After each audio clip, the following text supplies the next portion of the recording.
It's hard to believe, but it is October, and that means we are just weeks away from the 2024 presidential election between Donald Trump and Kamala Harris. Today, we're going to look at the latest polls, the latest prediction models, and then we're going to look at our handy electoral map. Now let's get started with the polls. This right here is from The Economist, and they have polling averages, currently showing Kamala leading with 49.9%, to Trump at 46.2%. Now, if you look at this, they have a range or a margin of error, and you can see that even at Kamala's low point, she still surpasses Donald Trump's high point in their margin of error. So this polling average really shows Kamala leading. Now, we can also look at this charted out over time. Now, here you can see right when Biden dropped out, this was a close race. But as voters got to know Harris, as she really made a splash, as she shored up support in her own party, she really skyrocketed in the polls. Now, in the past few weeks and months, this has begun to level out. You can see that this is more steady. Harris at 50, Trump at around 46, and we seem to be kind of staying steady at that point in polling, in this point in time. Now here's what I want to make this video to tell you about. This, if you look at just this polling data, it seems like Kamala Harris is winning. And in a way she is. For months when Biden was the Democrat candidate, Republicans, Trump was leading. And now it seems to have swapped. Kamala now is leading in the polls. But here in the US, we use the Electoral College system.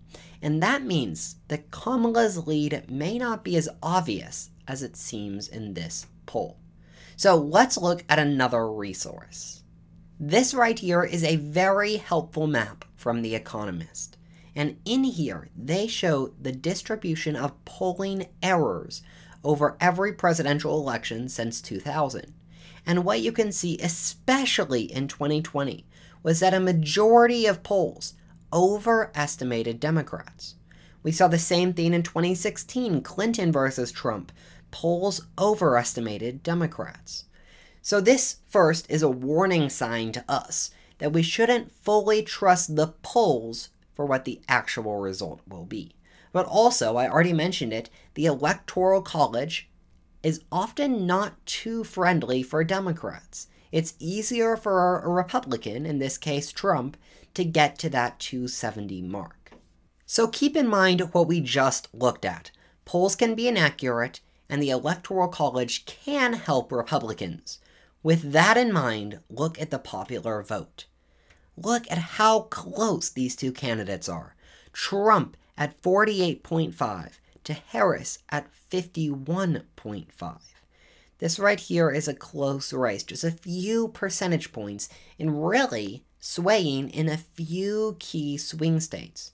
So this race is not a blowout for Harris.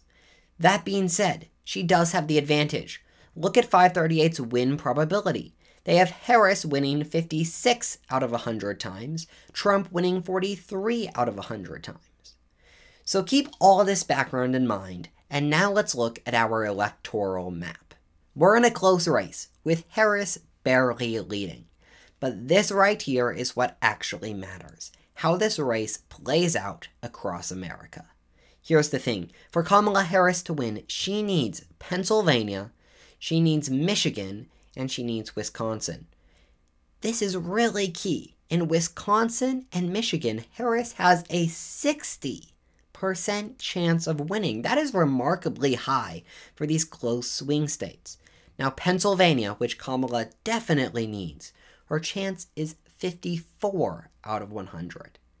This right here explains why this election is so close. Harris needs these three states. They're essential to her strategy. And in Pennsylvania, she's only at a 54% chance. And that right there is why this race is still close. It's why this video should be a warning to Kamala Harris. Yes, Kamala Harris seems to be leading. But Trump still could easily win this, especially with a state like Pennsylvania. Now let's look at the Sun Belt states. Harris has made up ground in North Carolina. Trump only has a 53 out of 100. Harris has a 47. That's generally been a Republican state, so surprising there. Georgia, a state that Biden won, Trump at 54. And then over to Arizona, another state that Biden won, Trump at 56. So you see Trump is leading in these Sun Belt southern states. So really Harris needs to be laser focused on winning Pennsylvania, making sure she's solid in Michigan and Wisconsin, and maybe even bringing over a North Carolina or a Georgia onto her side. She has work to do. She has not won this yet, and Trump still has some wiggle room to win this race. Okay, that's a look at the current standing of the 2024 election. Make sure you subscribe as we go into these last few weeks.